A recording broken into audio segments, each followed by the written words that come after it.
The movies nominated for Best Animated Feature this year are all incredible.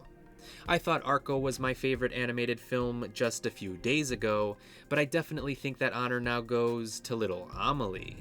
This is a wonderfully poignant and delightful little film.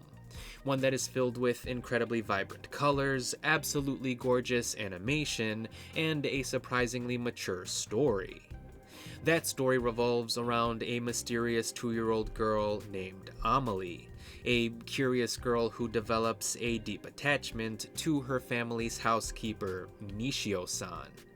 But even at her young age, Amélie discovers the wonders of nature, as well as the emotional truths hidden behind her family's idyllic life.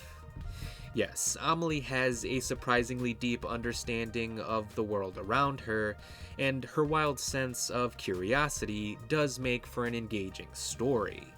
One that perfectly captures the innocence of childhood.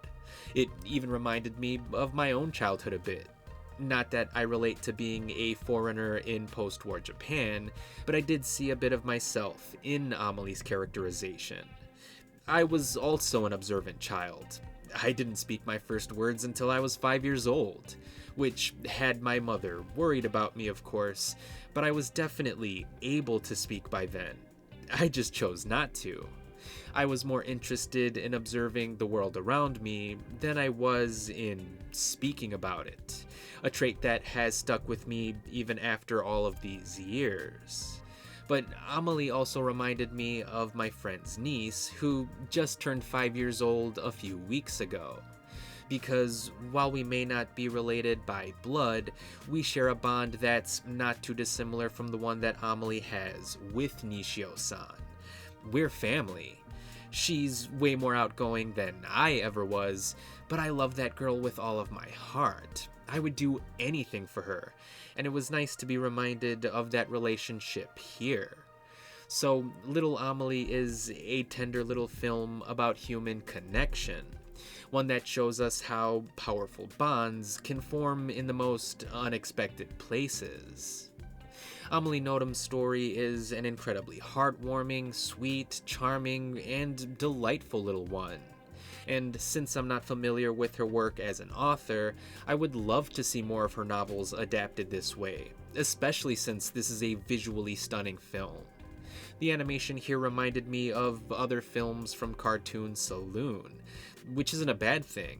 I absolutely love their animation style, and I honestly wish more movies were animated this way, because the animation in this film is nothing short of breathtaking. Speaking of short, I absolutely love the movie's brisk runtime. At 78 minutes in length, Little Amélie manages to feel refreshingly light without actually being light on substance. This is a powerful, poignant, and profound little movie. One that definitely would have been included on my year-end top 10 list.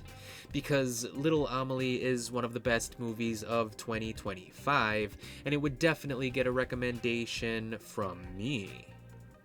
Also worth noting is the fact that I watched this movie in its original language, which is good, but I'm curious to know how G-Kids handled the English dub of the film, because most English dubs tend to drop religious themes and references to God for some reason, but Amélie's perspective on God is a pretty integral part of the story being told here.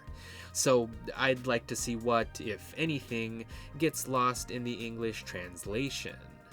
Regardless, I should probably note that this review was first posted on my website davidthemovieguy.com, so if you'd like to know my thoughts early, or if you just prefer to read your reviews, you can feel free to head on over there.